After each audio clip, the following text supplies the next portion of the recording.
I'm glad to be back, I said, feeling relief come over my shoulders. It was nice to be here with Kokichi, and be in my own body, as well as being in control. Kokichi was looking at me with a peculiar look in his eye, almost as if he was able to communicate so many things without saying one word to me. It's amazing how his violet eyes are able to do this to me, show me all his feelings, and telling me what he wants to say without saying it. It's alluring in its own way, and always makes me so curious to know more, that I don't want to leave these moments when I can look into his eyes like this. Shuichi, Kurai said, walking over to us with Cathy in his arms. She was still unconscious, and I could tell that she was the only thing that was on his mind. I don't blame him for feeling this way, because these thoughts can be so consuming when one close to you, the only one you love, is hurting, or is hurt by another. I know I would be in tears if Kokichi got attacked again. I would be unbearably angry, but I would be sad, because my baby is the only one hurting instead of me. Yes, Kurai? I asked, looking up at him. He looked over to the side, so I followed his gaze with my eyes, and saw there were two spirits over by the side of us. Before one of them took the form of a fire being, while the other was consumed in water. Oh my god, this must be Hess and Undi fighting. Kokichi took my hand and looked up at me. I was confused by the random touch, but all the more enticed about these little things he does. I have to help, he said, while his eyes were tinted pink. I gave him a nod before pulling him into a quick kiss. I wanted to have this moment to show him that I care about him, while being able to show the fear associated with him having to take on the water elemental. But I knew Sin was possessing him at this moment, so there's no turning back. I love you, Shuichi, he said, with a smile on his cheeks, as his hand moved to gently hold my cheek for a short moment. It was cut short because the other elementals were already fighting each other.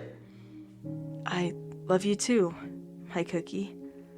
I blushed before he moved farther away from me and closer to the fighting and contention. I wanted to be there to hold him, but in this moment I trust he will be able to help in his own way. So you want Sin, Undi, Kokichi said, with a piercing glare. The water elemental flinched before they moved over to hold Kokichi's face in their hands. This didn't last long before there was a force of red wind that pushed the water elemental off him. Well, she doesn't want you or your foolish motives. He smirked and moved down to pin the elemental to the ground. This made it so the ground absorbed some of the water, making the elemental lose some strength. Water is fire's weakness, but earth is your weakness. The elemental shook his head. No, I'm stronger than. He started, before there was a stone that was raised out of the ground. Kokichi was lifted off the ground, leaving the water elemental on the grass. The stone raised up above Undi before there was a figure standing beside the rock, seeming to hold it up by some power, which means this must be another elemental. Nome, the earth elemental. Nome? What the fuck are you doing here? Undi screamed. Nome just frowned. Little brother, you are so foolish to take these jealous feelings out on Sin. Have you not learned that Hess is who Sin desires, and that she would never prefer you? He lowered the rock, so it was piercing into Undi's stomach, making him cry out in pain. Big brother doesn't know that Sin is blinded by that bitch's lies. You should be with me, Sin. I can make you happy, he said with lust in his eyes. So this is that kind of thing that is so disgusting to me. How can he say things like that when he obviously only wants to contain his own desires by forcing himself onto her? I hate people like this more than anything. They don't deserve to have their own selfish cravings fulfilled. They deserve to be left in the dark, cold, scared, and all alone until they are able to understand people have feelings and that they will never be able to take that from them. You can't say things like that, Undi, or I will have to kill you, Nome said, lowering the rock more, making Undi panic. Big brother, you can't do this to me. We're family. He called out, before Nome just looked over to Hess and Kokichi. I do apologize for his behavior, he said, before he dropped the rock to the side of Undi.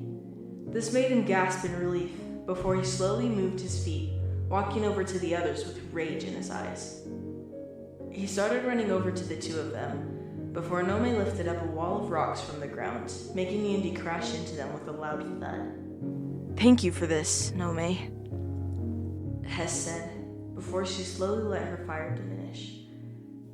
I should get back to where I should be, she said to him, before he gave her a nod. Sorry that it ended up this bad, he whispered, before Hess came back over to me, before walking back into me. I felt my whole body shudder at this, like I just got walked through by a ghost, which is a good way to describe this. It's quite all right, Nome. Kokichi, no, Sin said to him. You tried your hardest.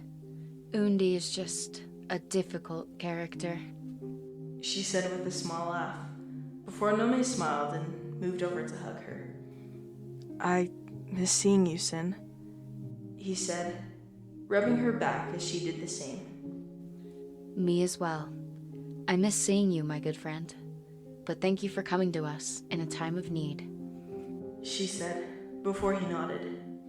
Well, I should take Undi and go, he started, before Undi came over with more water in his being.